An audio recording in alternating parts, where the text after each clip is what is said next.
Today, I want to look at how the global economy will collapse. Specifically, how the US economy will collapse because of this war. Now, the argument I want to make to you today is that financial collapse do not happen accidentally or naturally. It has to be engineered. And this is a very hard concept for us to understand, okay? So in economics, there's something called the boom-bust cycle. Which basically states that in capitalism, you have the economy booming, then suddenly, for whatever reason, it collapses, okay? It's called a boom-bust cycle. And the idea is that if you study economics, they teach you that this is just a natural part of capitalism because in good times, people spend too much money. They become overconfident. And so then they waste a lot of money and then it collapses. The economy turns bad. And so you have to focus on being more lean and efficient and resilient. So think of, gaining weight, okay? You gain too much weight and then you feel bad, so then you lose weight. And that's the idea of the boom-bust cycle. The problem, though, is that no one can explain properly how and why suddenly the bubble pops, okay? What is the mechanism or trigger for the collapse? If you study economics, you will never ever know the answer. So we are going to focus on speculation today, okay? So again, the internet knows this, but I've never studied economics. I don't know much about economics, but I'm curious as to why this happens, okay? Why is it that bubbles pop? How do economies rise and fall, okay? So I'm not an expert. I'm not even a professor. Yes, I understand. But what I do is I engage in speculation for fun, for entertainment, okay? So just see this as a fun class where we're gonna explore some fun topics that have no scholarly basis, okay? All right? So just keep this in mind, guys. All right, so let's look at very quickly the main explanation for why booms and busts happens. And this is from Jiang Xueqin, who is probably the most influential financial journalist in America. And he wrote a book called 1929, which looks at the stock market collapse of 1929, and he offers a very good explanation as to why it happened. Okay, so Amber, could you read for me, please? Of course. Lengthy, uninterrupted booms like the one in the 1920s produce a collective delusion. Optimism becomes a drug or a religion or some combination of both. People lose their ability to calculate risk and distinguish between good ideas and bad ones. Okay, so again, this is a set explanation for why there's a bubble burst, because it's delusional and then it's like you fly too high, okay? But you're not supposed to fly, so then you fall down to the ground eventually. It's just gravity, okay? The idea of gravity. But what I want to show you today is there's actually another explanation, which is this is all being engineered. There are people behind the scenes who have the power to cause economies to rise and to fall, okay? So let me give you an example of this. All right, let's just say you're a bank. All right, you're a bank. And your job is to take those money, save it, and then use it properly in order to promote the economy, okay? So let's just say we put $1 million into the bank, okay? And what does the bank do with it? The bank then lends it out to entrepreneurs, right? So maybe I want to start a restaurant, and so I borrow $1 million from the bank, okay? Question, how much money is in the bank now? It's a zero, right? Okay, that's just math, guys. Look, if I take in $1 million and I lend it out $1 million, I should have zero, because that's just basic math. But that's not the answer. The actual answer is $2 million. And what you need to understand is that each bank has the ability to print its own money. And the bank is a mechanism for liquidity in the economy, okay? And this is a great illusion. This is a delusion, okay? Behind the economy, where money is just an idea, it's a concept, it's a collective hallucination. All right? Now, but the problem is there are thousands, tens of thousands of banks everywhere. So how do they know how to coordinate together? Okay? And this is something else you need to understand about the system. There's actually something called a signaling mechanism.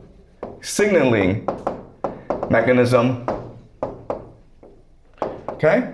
So all these banks are separate, but they are linked together into something called a central bank. Okay? A central bank. And what does the central bank do? The central bank signals whether or not to lend money or not to lend money. And this mechanism is called the interest rate. Okay? Now, again, if you study economics, what they will teach you is that depending on the interest rate, if it's low, maybe 1%, or 5%, or high 5%, then that will determine how consumers behave.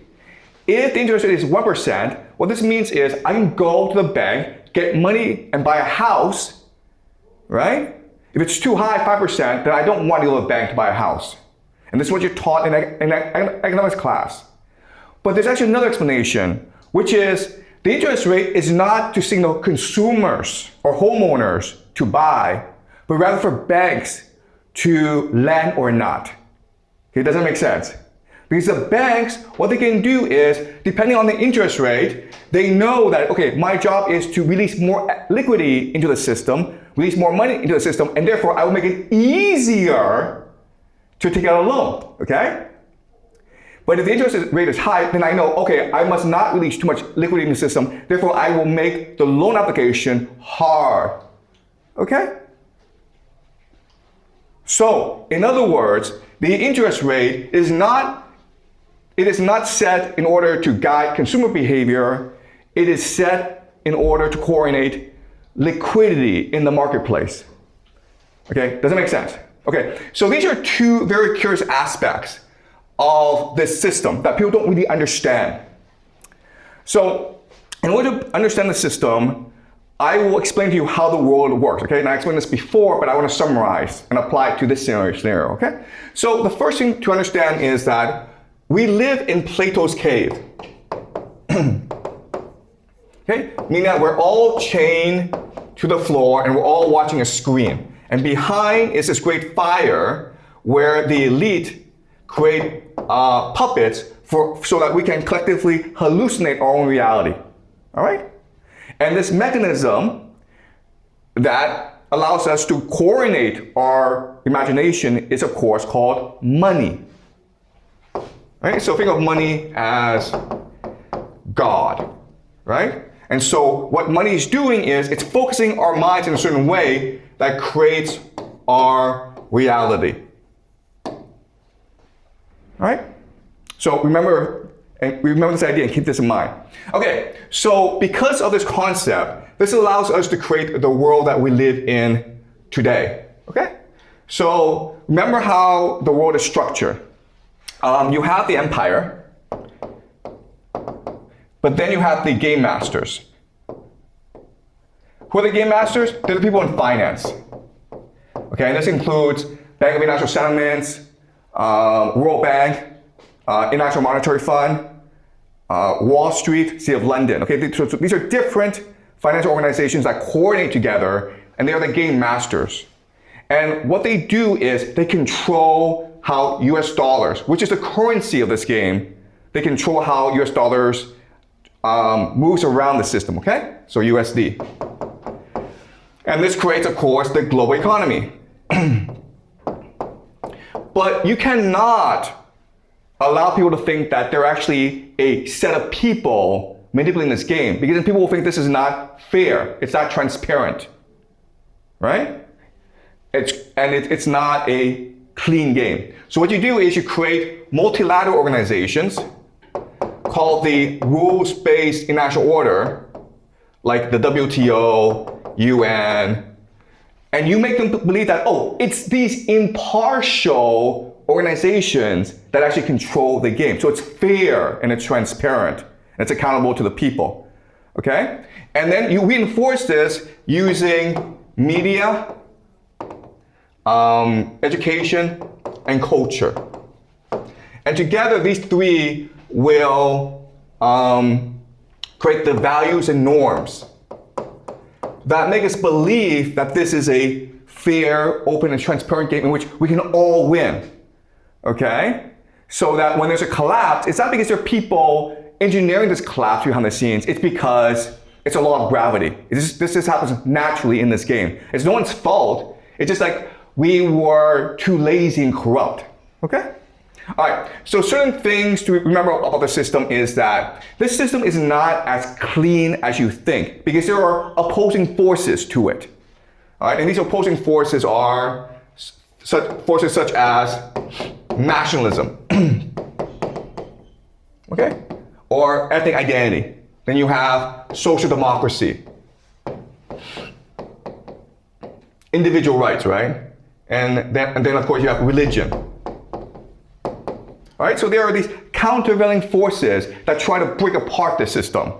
So then what happens is that there are other systems that keep the system in place and respond to these countervailing forces, all right? And they are intelligence, spies basically, crime, and science. And behind these three forces are three sets of powerful institutions, okay? These are transnational capital,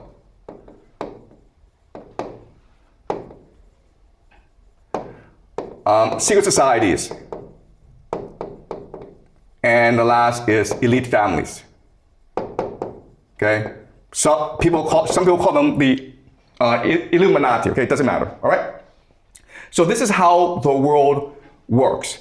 And underpinning this elite is something called the occult, which we'll study later on, okay? All right, so certain things that stand out about the system that you may notice is, hey guys, look.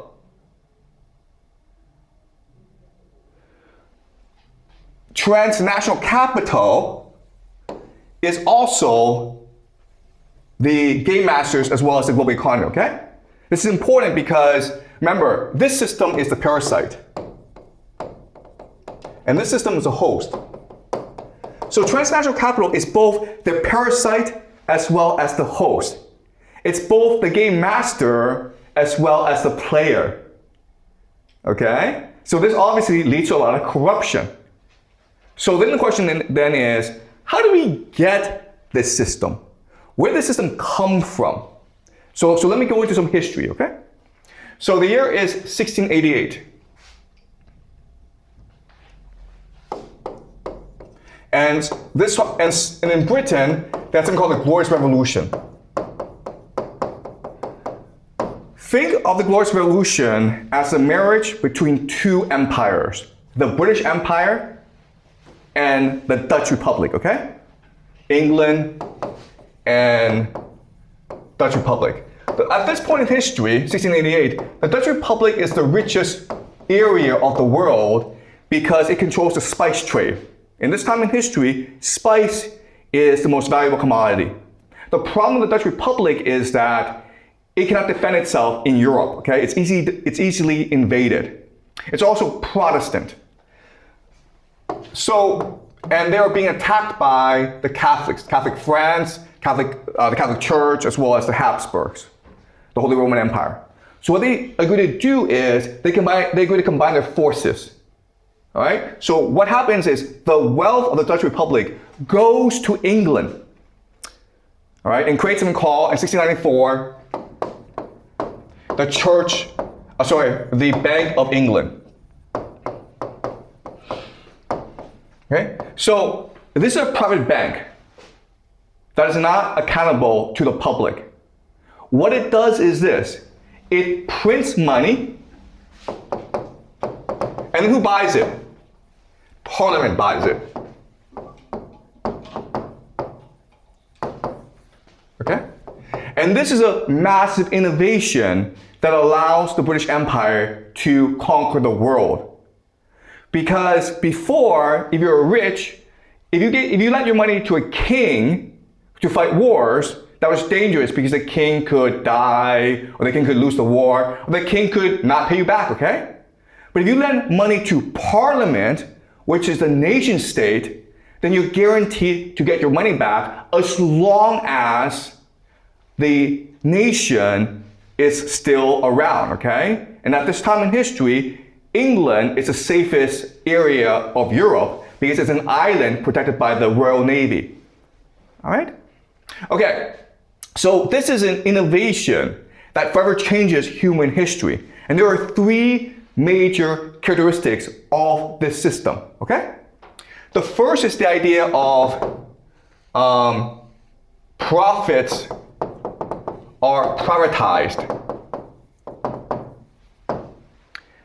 Losses are socialized. If you're a rich person in the world, you want to put your money in the Bank of England because there's no way the Bank of England loses money. If England goes fight a war and it loses, England pays for it. But if it wins the war, then you get the money for it. Okay? So this is the first concept you need to understand. All profits are privatized. All losses are socialized, picked up by the nation state, the people. That's the first thing. Second thing is, in this system, the way you generate wealth is through activity. And what does that mean? It means wars, right? So if I give you money, you have to go do something with it. You have to go make more profit. And the way you do that is through fighting wars. And that's why the British Empire started to expand very quickly around the world, because it needed to generate profits for the bankers. Okay? So this includes, of course, the Napoleonic Wars, 7 of them. It includes something called the Great Game, a war between Russia and Britain for control of Central Asia. And also India, the conquest of India, and then the conquest of China, okay? Okay? Does it make sense? The Opium Wars. All right? So, profits.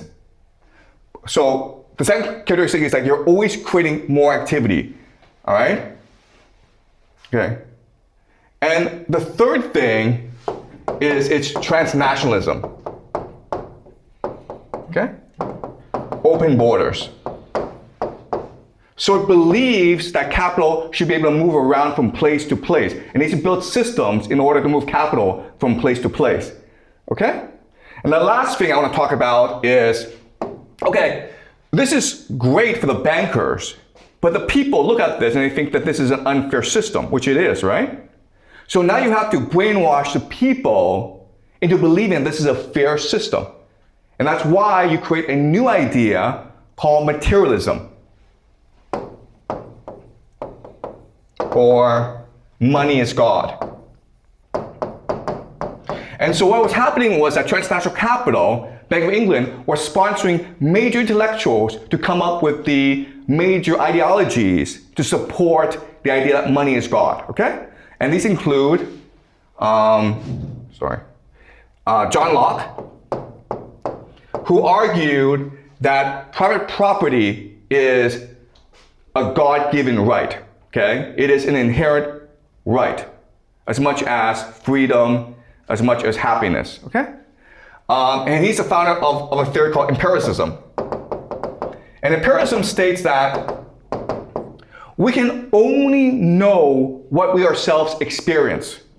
It is not feasible, it is not practical to try to come up with a theory of the world beyond our experience. So don't think about God, because God is beyond our experience, okay? Then you have someone named David Hume. Okay, David Hume. And David Hume argued for skepticism. And skepticism just says that everything that you know is actually not valid. Because what you know is just based on your belief, okay? So Rome is the capital of Italy. Have you been to Rome? Probably not, okay? So where do you learn this? You learn this in school by memorizing this fact. So basically, we should be skeptical of everything we know, because most of the stuff we know is either custom or habit, okay? So that's the idea of skepticism. So now the problem is, okay, skepticism and empiricism just means that we don't really know anything, and God doesn't really exist. So how can we design society? And so this creates a new idea called utilitarianism.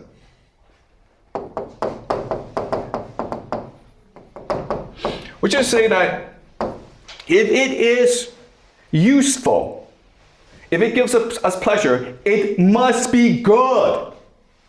Okay? If you take drugs and you are happy with it, it must be good. If you like spending money, it must be good. Okay? And this is from Bentham. And then John Stuart Mills will make some adjustments to it, okay? But this becomes the very concept of liberty. All right?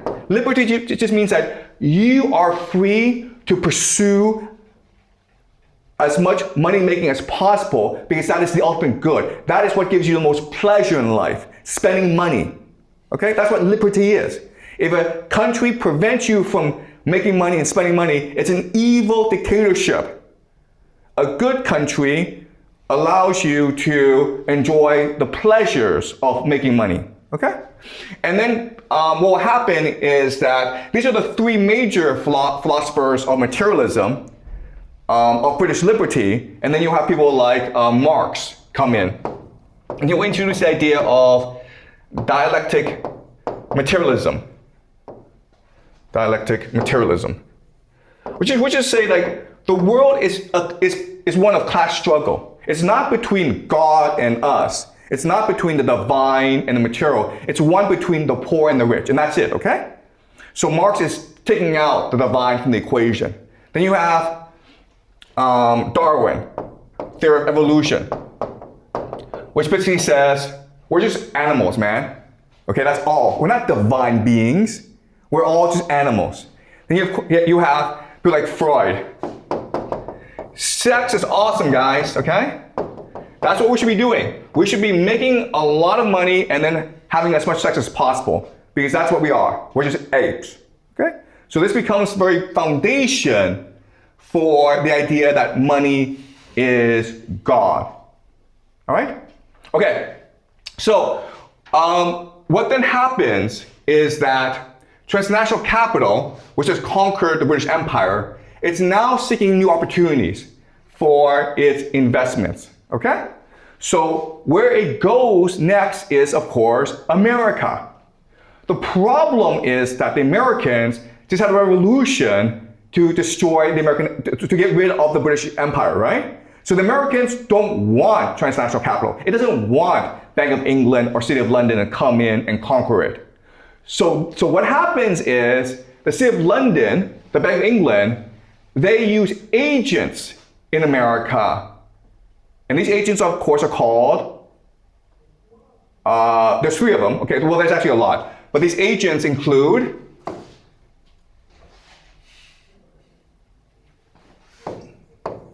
John Rockefeller, Carnegie, okay, Andrew Carnegie, JP Morgan, Vanderbilt. And they will, by themselves, monopolize different industries with the resources and the capital of the City of London and the Bank of England, okay? So of course, John Rockefeller monopolizes oil, okay? And then what will happen is that these very powerful agents of the City of London will get together and they will create a system model of the Bank of England. And this, of course, is called the Federal Reserve System, all right?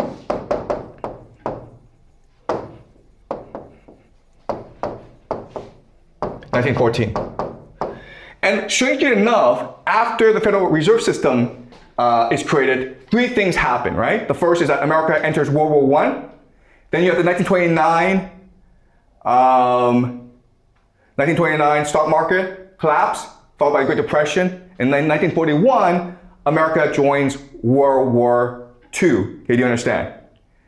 So, Federal Reserve System means that, like Britain, America is now controlled by transnational capital, right? And it's the same system now, where profits are privatized, losses are socialized, and where it's important to open the country up to capital movement. All right? Okay, so as we know, America wins World War II, and what it does now is that it tries to move the system all around the world, specifically Japan and Europe, okay? Where it's able to control the territory. And eventually it fights a Cold War with the Soviet Union, but then it wins. And then it basically, after the collapse of the Soviet Union, for the next 20, 30 years, it has complete control over the world. Something we call a unipolar moment, all right? And during the unipolar moment, what happens is that manufacturing from America shifts over to China, and America completely focuses on finance. This leads to the 2008 Great Financial Crisis. All right.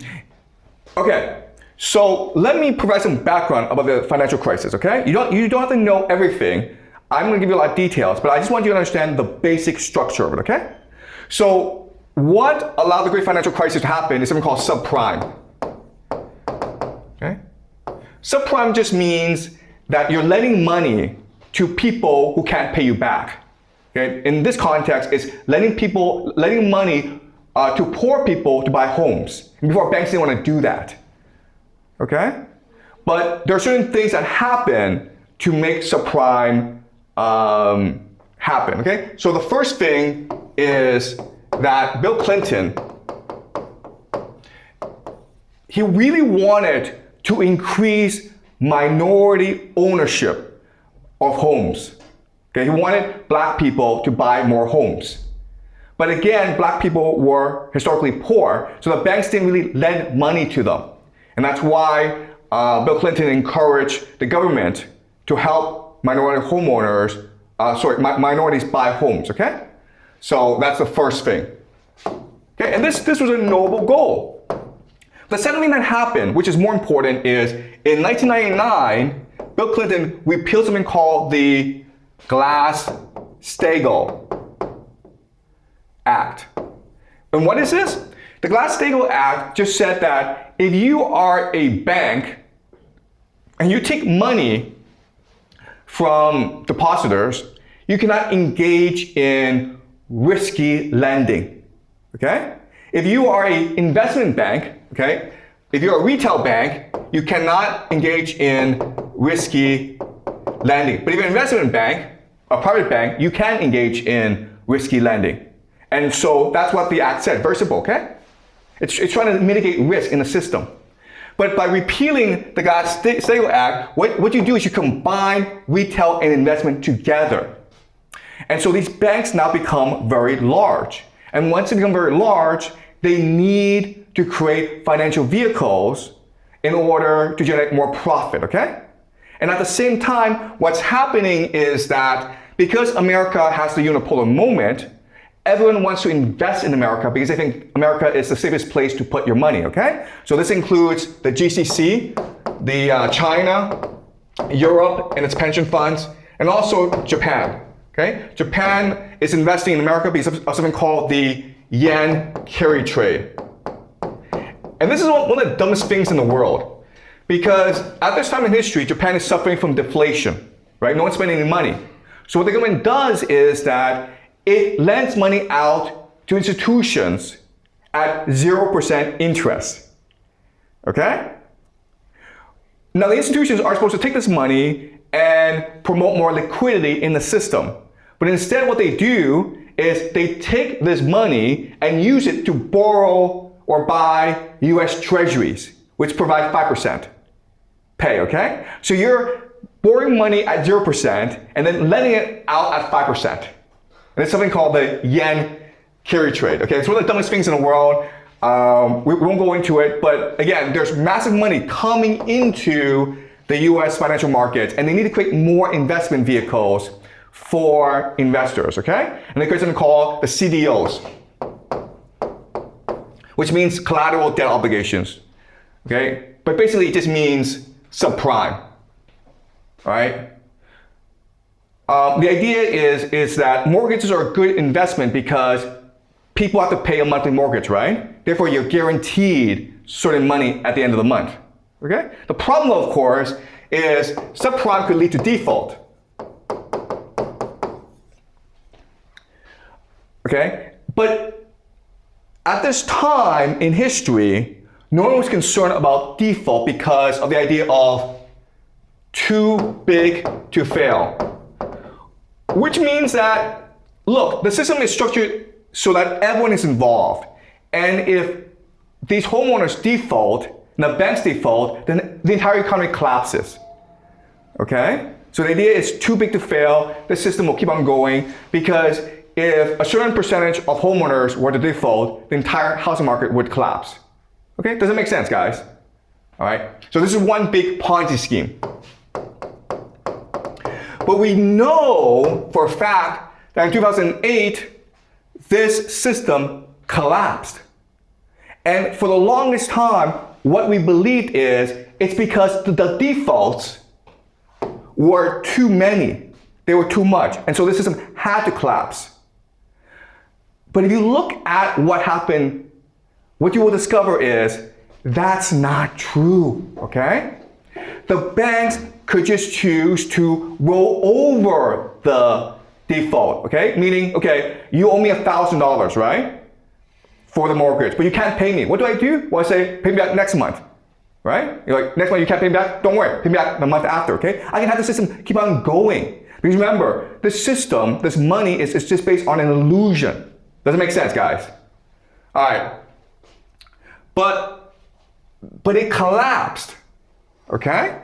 So that's something that we're gonna look at today. All right, so as you can see from this map, this chart, at first what was happening was that the government was the one issuing out loans, okay? So the government is basically light blue.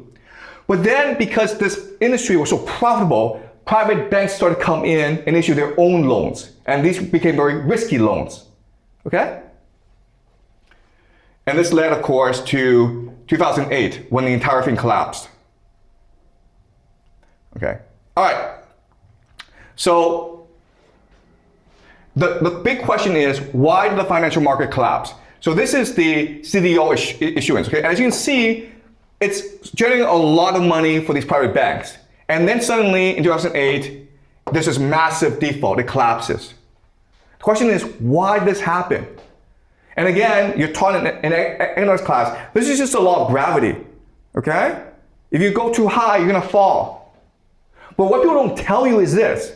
There are actually people who made a lot of money because of the collapse.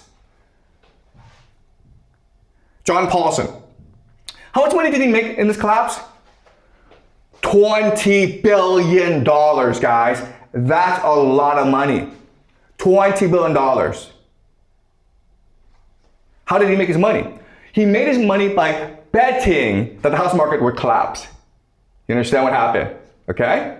So think about this. Okay, I lend $1 million to Amber, okay? And every month you have to pay back $10,000. But then suddenly you can't pay me back, right? But if I tell you, Amber, you can't pay me back, you have to give me your home, okay? Then I lose my investment in you, right? So I don't do that. I keep on letting you live in the house, pretend that you can pay me back even though you can't pay me back. But then Vincent says to me, hey, Mr. Jiang, I bet you that Amber will not default on her loan because she hasn't defaulted in the past 10 years. I say to Vincent, how much do you want to bet me? And he's like, $500,000. Okay, he's so confident that you will not default, right? So I say, sure, Vincent, I'll take this bet with you, right? Now what do? Now I make you default, because now I can make $1 million from Vincent. And that's how it worked, guys. You think it's a very complicated thing. It's not. It's all a giant scam, because only a few people control the entire system. This is how you make $20 billion in this game, okay? There's stupid people buying mortgages from you, right? But you have even more stupid people who bet that you will not default on these mortgages. And so you take your money from the stupidest people. And that's why the system collapsed. Because you're gonna make more money from collapsing the system than just letting it go on. Okay? This is John Paulson. This is Jamie Dimon. And he also profited from the bank collapse. Why? Because when these banks collapse, you can start to consolidate the banking industry. Okay? So JP Morgan started to buy these other banks that were losing money. And then JP Morgan now is the largest bank in America. All right? Also, guys, look at this. Before 2008, most homes were actually owned by individuals, okay? This is 2008, okay? So the gray are just individuals. They might have one home, they might have 10 homes, okay? But there's basically individuals.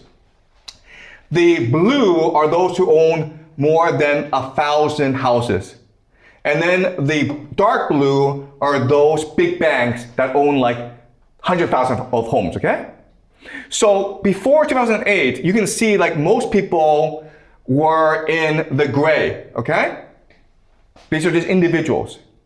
But then at the collapse, you see the blue and the dark blue go way up. Why? Because these homeowners lost their homes. And so these banks and these companies can come in and buy them on the cheap. Does it make sense? So the great financial crisis of 2008 destroyed millions of lives, but it made it profitable for a few powerful individuals and institutions. Okay? All right. A major consequence. So then you're like, okay, no, Mr. Jiang, you don't get it. It's gravity. Eventually, a bubble has to collapse. Well, okay, today we have two bubbles. We have something called the private equity bubble, private credit bubble, okay, where private banks lend money to private companies. And people say it's $2 trillion. And it hasn't collapsed yet. Why? Because the private banks allow the private companies who are losing money to keep on going. You understand?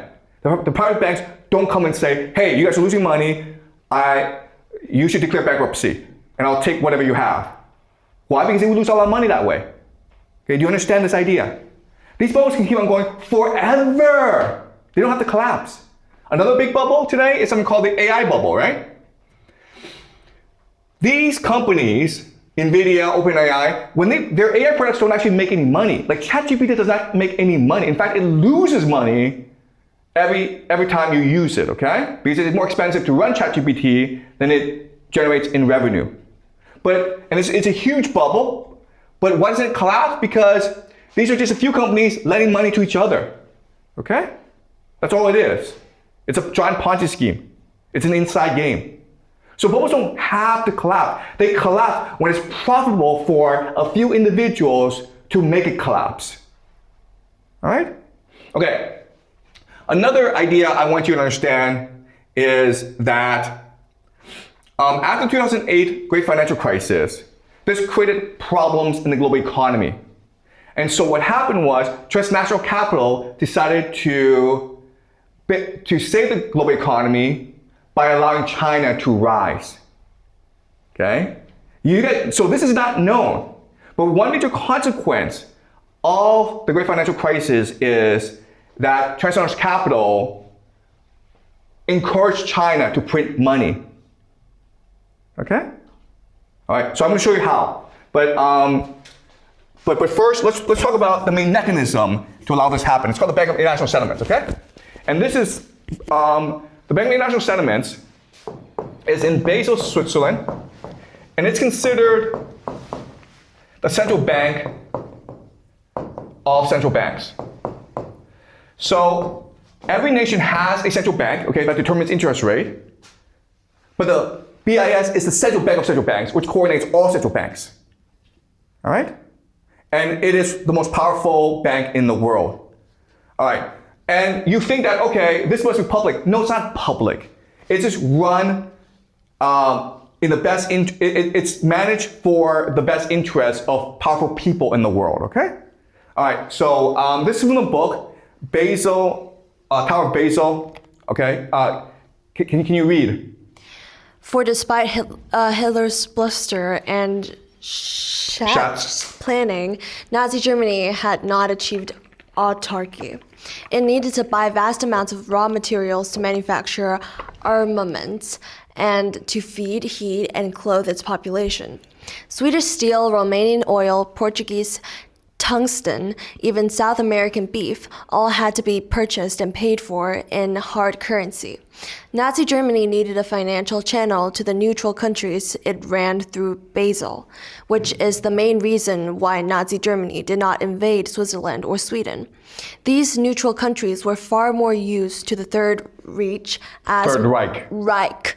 Third Reich, as monetary hubs on the transnational financial network than as extra swaths of German-controlled territory. Okay, so what this means is this. In his speeches, Hitler promised independence from the global financial order controlled by the British, okay? But you can't really do that because you still have to buy things from other places. But then you're like, I need a bank to lend me money to buy things, but also help me facilitate transactions. Okay, and this is the idea of transnational capital. And transnational capital, they don't really care if you're evil. They don't care. All they care about is how can I make money. So this bank of international settlements and transnational capital was helping to fund the Nazi war machine because it was profitable to do so. Okay? And you'll think, okay, after Hitler lost, the Americans would surely know, okay, Bank of International Settlements is evil because they helped the Nazis, therefore we should destroy the Bank of International Settlements, okay? But that's not what happened. After World War II, the Bank of International Settlements became even more powerful, okay? All right. Can you read, Amber? Marshall aid came at a price, remodeling European societies on the American model of consumerism and consumption. Hoffman's propaganda arm produced pamphlets, posters, leaflets, radio programs, and even traveling puppet shows that extolled the American lifestyle. The American dream, a house in the suburbs, a car, and numerous household appliances, was projected as a near guaranteed benefit of American-styled freedom. The key to this was increased productivity on American-style production lines in a transnational free market. For that to happen and for the money to flow freely, new mechanisms of international payment had to be constructed with the BIS at the center. Okay, so the world is run for money, okay? The world exists, these organizations exist in order to facilitate the easy, fluid movement of money around the world and make money God. Okay? So after 2008, the Bank of International Settlements had a problem in that the global economy was slowing down. Europe had lost a lot of money, America had lost a lot of money. So their solution was, let's shift the center of gravity from America and Europe to China. And you're like, okay, how do you do that then? You do that with something called the exchange rate. Okay? Exchange rate is very simple. Renminbi to USD. Okay? So remember how the interest rate in a national economy, it's a signaling mechanism as to whether or not to increase or decrease liquidity. Well, the exchange rate in the international marketplace is a signaling mechanism to tell other nations whether or not to trade with another nation. Okay, does that make sense to you guys? All right, so let's look at what happened. So for the longest time, the Chinese currency was trading above 8. to the US dollar. Because remember, the US dollar is the main mechanism, of global trade. And then, hey, starting around this time, 2008, guys, it started to increase in value. Okay? And so now the world knows, oh, I should trade with China. And China is like, well, okay, my exchange rate is higher than before, therefore I should buy more things from the world. Okay? But not only that, but now that I have access to commodities from the world, then I should know I need to promote my economy to use these resources. So I should spend more money on infrastructure. I should build more high-speed railways. I should build airports. Okay? And that's what China did. You see how 2008, just as the American and European economies were suffering, the global economy was suffering, the Chinese economy, China started to have a higher exchange rate, okay? And it kept on going higher and higher. And then what did China do with it? China started to buy stuff from around the world with it. Okay? Again, this is a signaling mechanism where the Bank of International Settlements is saying to the world, you can now sell to China. We will guarantee China. All right? And that's because the Bank of International Settlements needed to try to buy more things from the world. And this happened starting around 2008, right? This massive surge in imports. And because all the commodities were coming to China to spend these commodities, so it started to build infrastructure, right? And how did it finance the building of this infrastructure? Bank loans, guys. Bank loans, all right?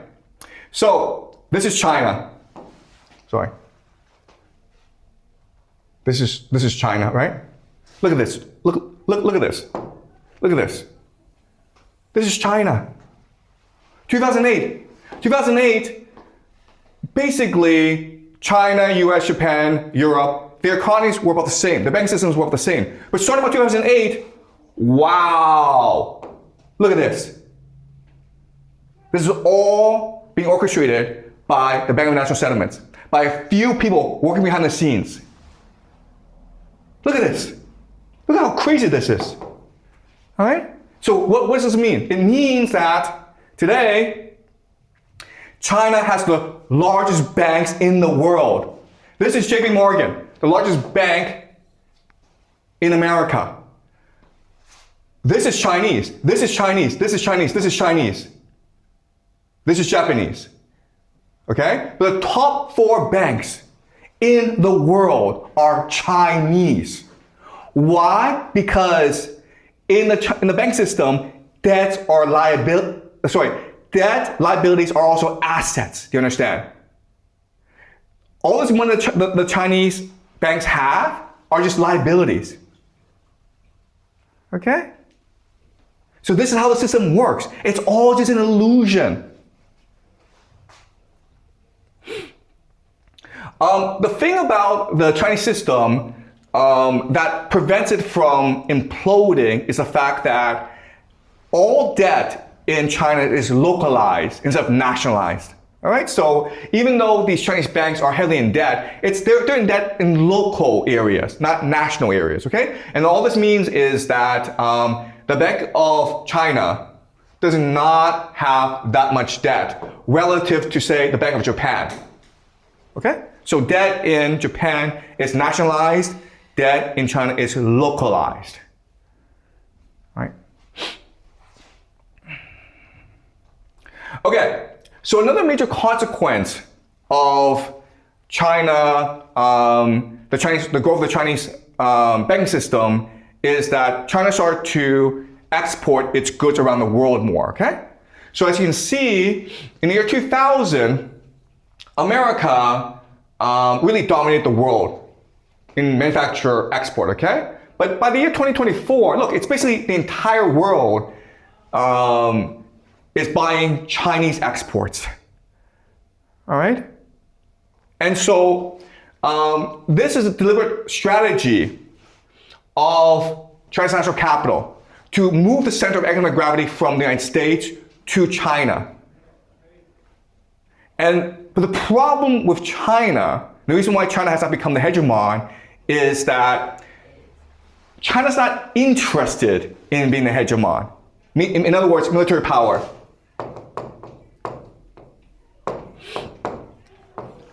Also, as China is expanding its manufacturing capacity to the world, who's upset now? The United States, right? And so what the United States does is it imposes tariffs. Okay? Does it make sense? All right. So, in other words, okay, even though, in theory, the theory is that the goal of the bankers is to maintain the game, okay? That's all they care about. So they want to switch from America to China. But it didn't really work because China doesn't really want to take the responsibility of being the global reserve currency as well as having military bases overseas, all right? So China doesn't want to do this, and America won't let China do this. So your only option now is Israel, okay? And that's why I believe that this war in Iran, what it will do is shift the center of gravity from America to Israel, because Israel wants to be the center of the world, not China. Okay, does that make sense, guys? All right, the other thing you have to understand is that for this to happen though, transnational capital needs to first collapse the American economy. And there are different ways they can do that, right? They can collapse the private credit bubble, they can collapse the AI bubble, they can collapse both at the same time. And why would they want to do that? Because as a banker, as transnational capital, you make your money through activity, right? When people go and do stuff, whether it's entrepreneurship or starting wars, but they have to go do stuff. And right now, America has a lot of problems, okay? So let's look at America's problems. First is aging, where the elite are now older and older. Therefore, they are less active, they are less energetic, they're less entrepreneurial, okay? Then you have something called quantitative easing, which is like too much money in the system. If you have too much money in the system, then people do stupid things like gamble, okay? All right? And the last problem of America is you can't win wars. Okay? Like this Iran situation is showing that the American military is not as strong as you think it is. So if you're transnational capital, you see these three things, okay? The population is getting too old. There's too much money around, so people will do stupid things like gambling. And the American military is not that great. Then you're gonna shift your capital from America overseas, okay? But before you do that, what you wanna do is engineer a financial crisis so that you can make as much money as possible, just like the 2008 financial crisis, okay? So we don't know when it will happen, but we can be sure that it will happen. It'll be suddenly, okay? Okay, does that make sense, guys? Now, you're like, wait a minute here. Why would Trump and the Americans allow this to happen? They must know this is coming. And the answer is because it is in the long-term best interest of America for the economy to collapse and for transnational capital to go elsewhere. And this is something we'll discuss next class, okay? What the long-term American strategy is. Transnational capital is leaving America, and then Americans are like, oh my God, Bank of England, City of London, these parasites are leaving? Thank you, get out of here, man, okay? And what will happen is once they leave, America will probably have a much brighter future. And it's something we'll discuss next class. But any questions? Yep. So seems like that America is in a disadvantaged situation, but they know what they are doing and they're just sending parasites outside of their country and having a more long-term benefit. Is that right? Okay, so this is something we'll discuss next class, okay? But this is not a deliberate strategy, all right? Because if you think about it, economic collapse will destroy a lot of wealth in America. It will probably create conditions for civil war in America. It will create a lot of pain. But there are certain people, for example, Donald Trump, who believe that this pain is necessary in order for America to become great again, okay? He said his motto is what? Make America great again. And how do you do that? You get rid of these parasites. But to get rid of parasites, guys, it's a painful process. It's like a cancer, right? Have you guys been through cancer treatment?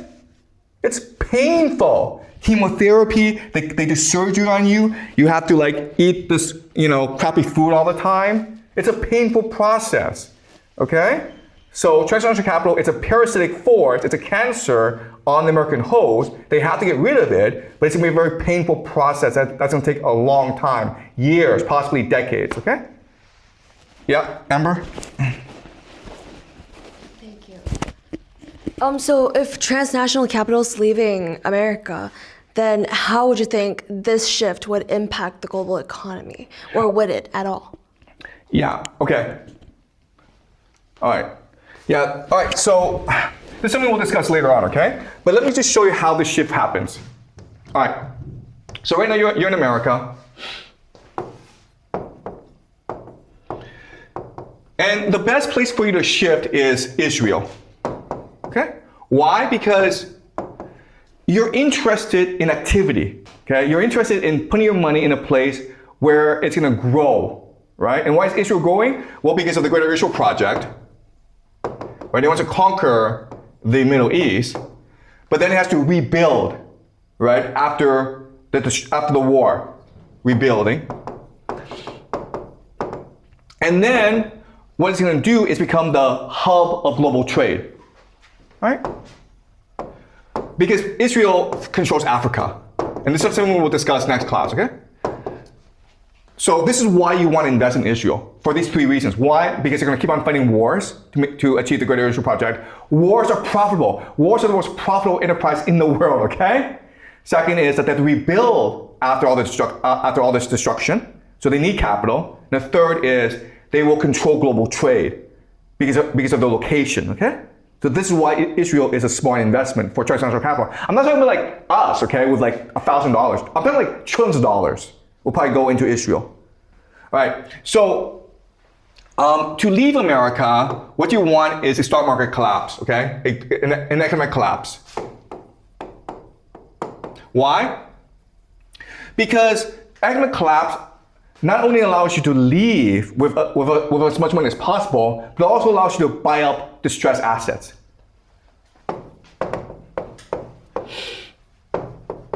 And when I mean distressed assets, I mean resources,